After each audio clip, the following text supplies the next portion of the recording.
एक बार मैं अपने पूरे परिवार के साथ रामलीला का मेला देखने चला गया। वहाँ मेले में तो बहुत सारी दुकानें होती हैं। अन्य सामान के साथ साथ वहाँ कुछ भगवान की मूर्तियाँ भी बिक रही थी। वहीं बगल में मूर्ति जो बनाते हैं उनका तंबू भी लगा हुआ था।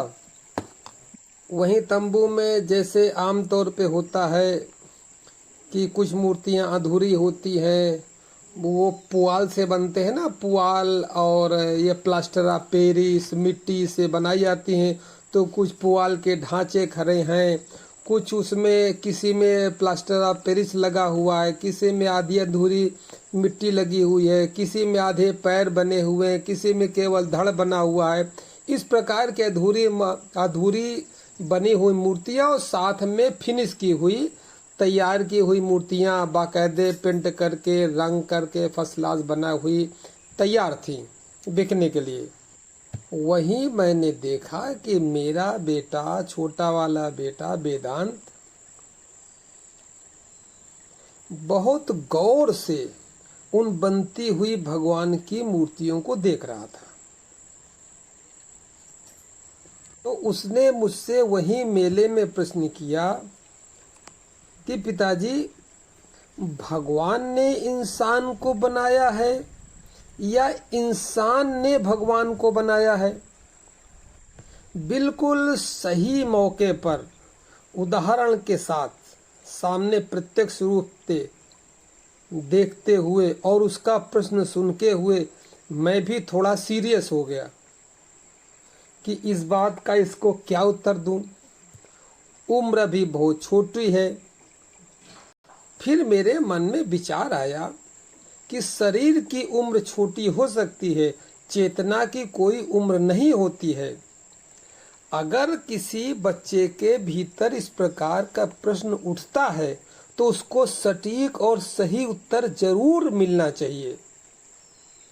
उस समय जो मैंने वेदांत से कहा कि जिस भगवान को इंसान ने बनाया है, जिस भगवान का वर्णन किताबें, मन, बुद्धि कर सकती है, जहां तक भी वर्णन कर सकती है,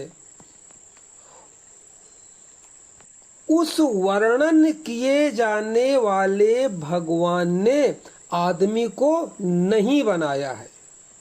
और जिस भगवान के विषय में पुस्तकें हुई, मन हुआ, बुद्धि हुई, इस प्रकार बुद्धि से जिस भगवान का वर्णन नहीं किया जा सकता, उसको नहीं बताया जा सकता, जो भगवान मन बुद्धि से भी और आगे दूर परे है, जो मन और बुद्धि की जहां हद होती है, सीमा होती, उस सीमा के पार है, ऐसे भगवान ने आदमी को बनाया है। अब आता है तो फिर भगवान की तलाश कैसे की जाए। तो ये जो बाजारों में, मंदिरों में भगवान की मूर्तियां हैं, ये सब क्या हैं?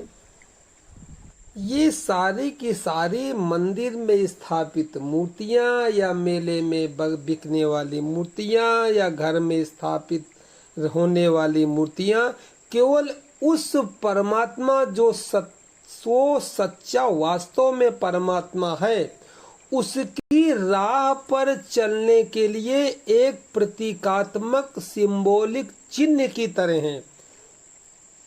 परमात्मा के मार्ग पर चलने के लिए ये जितनी मूर्तियां हैं, मंदिर हैं, ये मील के पत्थर से अधिक कुछ नहीं है। इसके विषय में ज़्यादा विस्तार से समझना है तो आपको मेरा पिछला वीडियो भाग 13 सुनना चाहिए कि मूर्ति का रहस्य क्या है। तो प्रश्न उठता है कि भगवान की तलाश कैसे की जाए। सबसे पहले हमारा शरीर है। जीवन पाने के बाद, यानी जब हम पैदा हो गए, इसके बाद हमने जाना कि ये पूजा पाठ, देवी देवता, भगवान, ये सब होते हैं। ये हमने पैदा होने के बाद ही तो जाना। लोग पहले जानते होंगे उससे मतलब नहीं। मैंने कब जाना? जब मेरा जन्म हो गया। जन्म होने के बाद जब मेरे में बुद्धि आई, तब हमने जाना कि भगवान भी होता है, देवी देवता भी होते हैं, मंदिर भी होते हैं, मूर्तियां भी होती हैं। तो सबसे पहले जीवंत शरीर है, जीवित शरीर आया। परमात्मा हुआ, भगवान हुआ, प्रभु हुआ, मोक्ष हुआ, कैवल्य हुआ, निर्वाण हुआ। ये जितने जितने अध्यात्म के शब्द हैं, धर्म के शब्द हैं, सारे के सारे बाद में आए। पहले मैं आया, पहले मेरा जन्म हुआ, पहले मेरे शरीर का जन्म हुआ। अब इस शरीर के भी दो भाग हैं। एक भाग स्थूल शरीर है जो हमको दिखाई पड़ता है।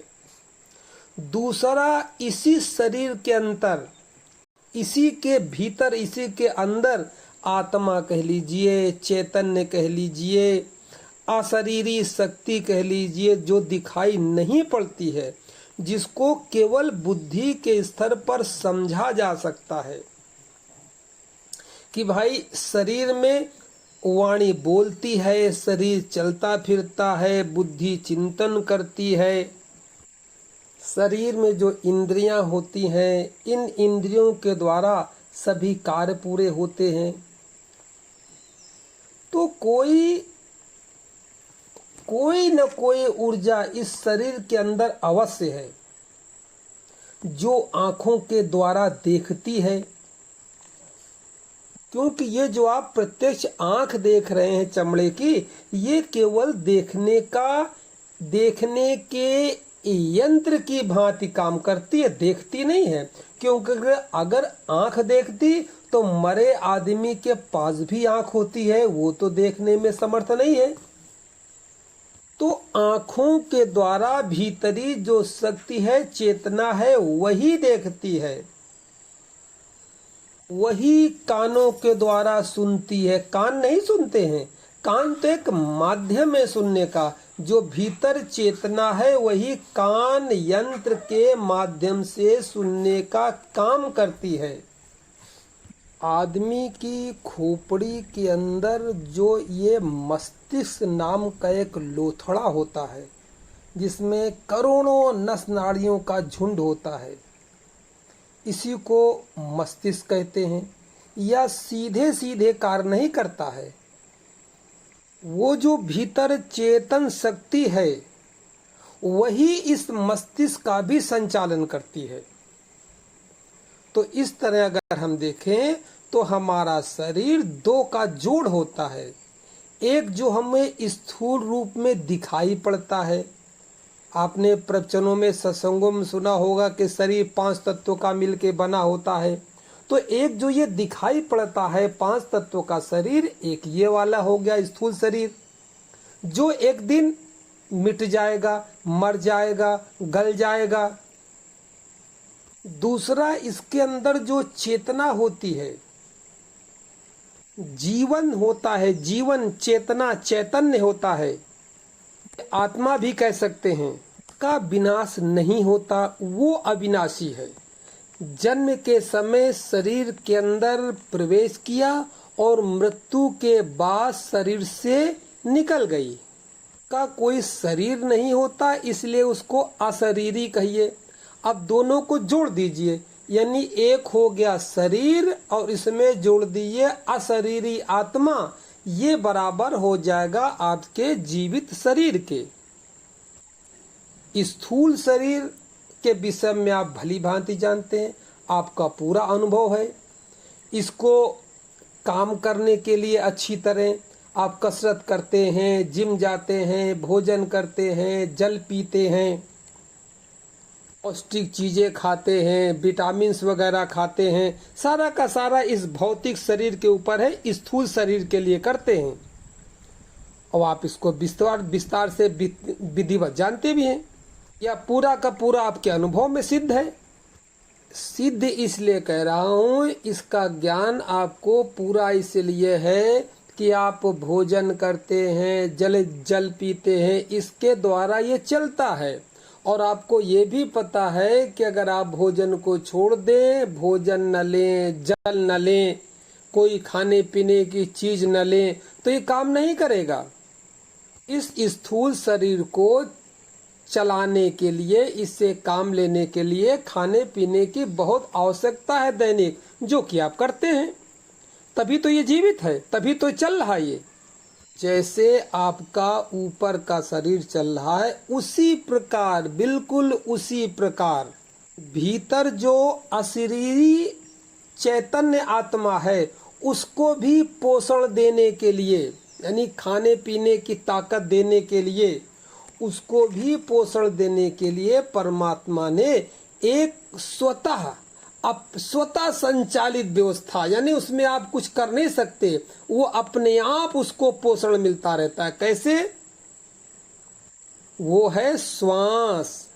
आप लगातार, जिस दिन से आपका जन्म हुआ और जब तक चैतन्य शरीर के अंदर रहेगा, शरीर नहीं मरेगा, तब तक श्वास आपके अंदर आती जाती रहेगी।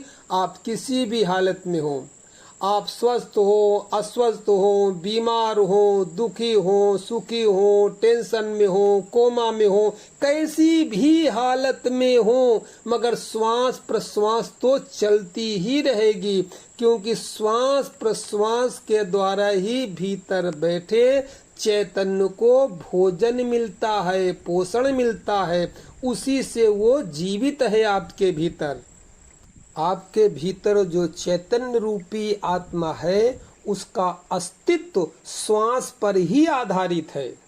ये जीवन चक्र के अनुसार जब कोई बच्चा माँ के गर्भ में होता है, तो माँ की नाभि के द्वारा उसका संचालन होता है, यानी माँ की और बच्चे की दोनों की बीच में जो नाल होती है, इसके द्वारा बच्चे का पोषण, जीवन का संचालन होता रहता है।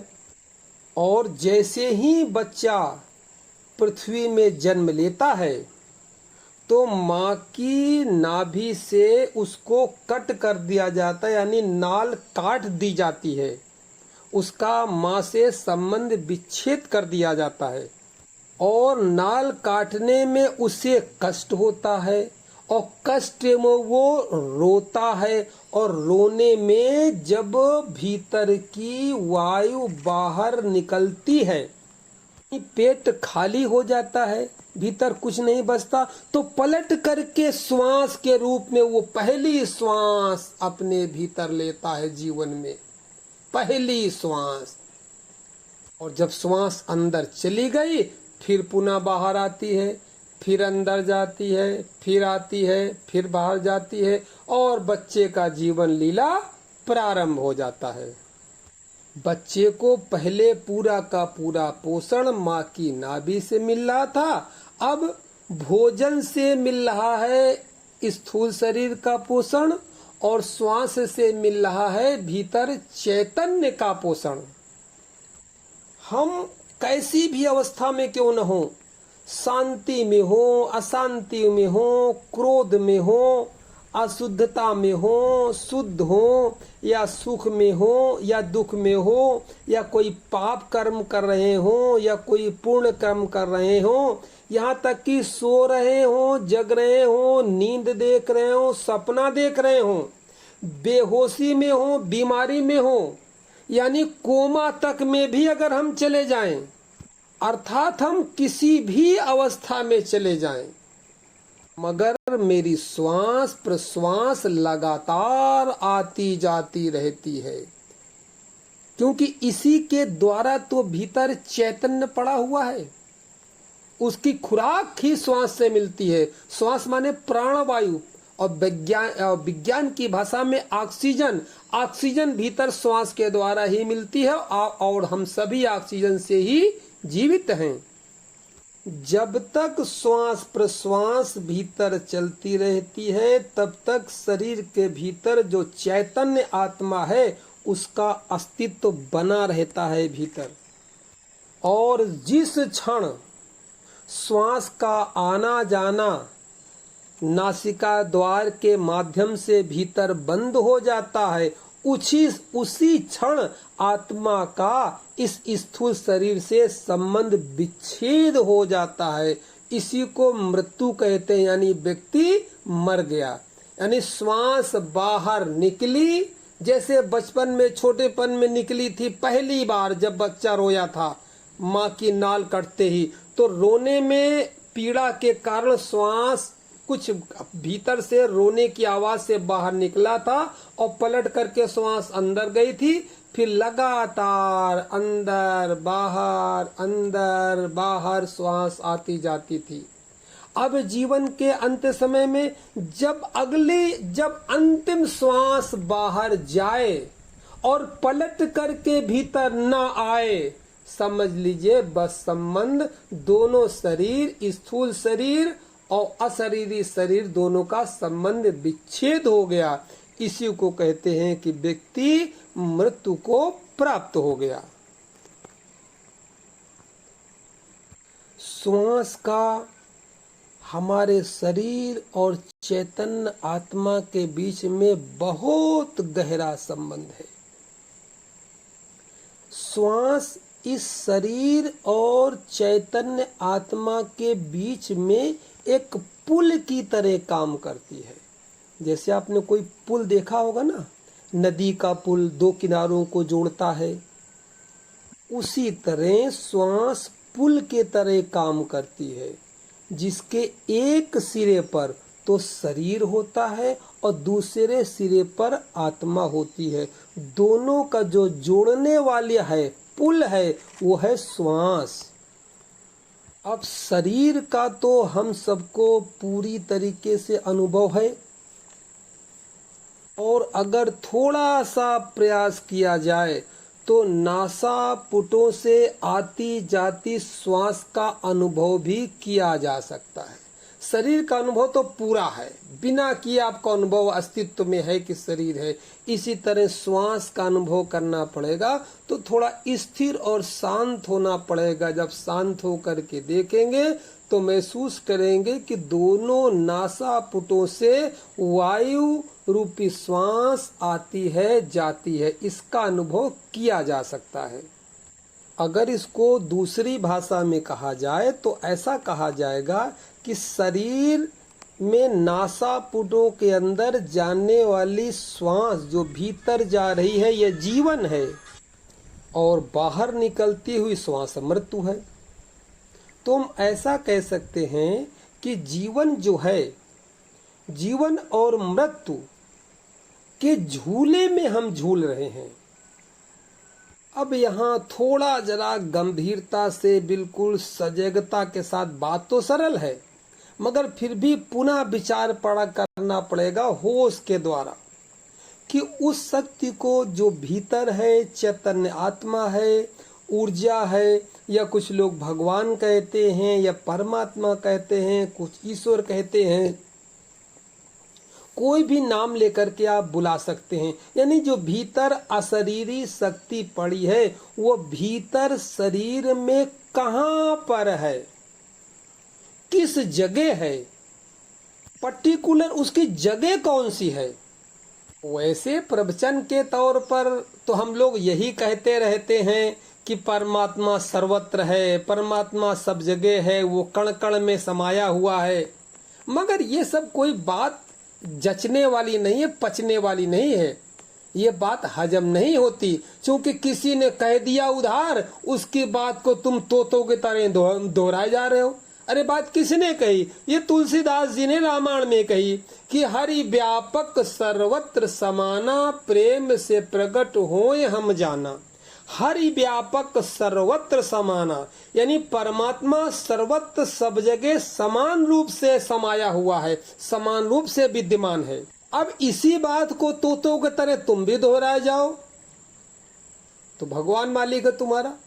अरे ये अनुभव तुलसीदास को हुआ। जब तुलसीदास को अनुभव हो गया तब उन्होंने कहा कि हरि व्यापक सर्वत्र समाना। उनको हर जगह भगवान दिखाई देने लगा समान रूप से। अब अभी आपको कहाँ दिख रहा है? अभी तो कुछ पता ठिकाना नहीं है। तुलसीदास की टांग को बस खींचे जा रहे हो जो उन्होंने कह दिया। अभी हम सबका ये अनुभव नहीं है। क्योंकि तुलसीदास अनुभव की उस उच्चतम अवस्था पर पहुंच गए थे। जब उनको ये अनुभव हुआ तब उन्होंने ये कहा। हम क्या करते हैं, हम तुलसीदास की बात को बिना अनुभव के बस तोते के तरह दोहराते चले जाते हैं।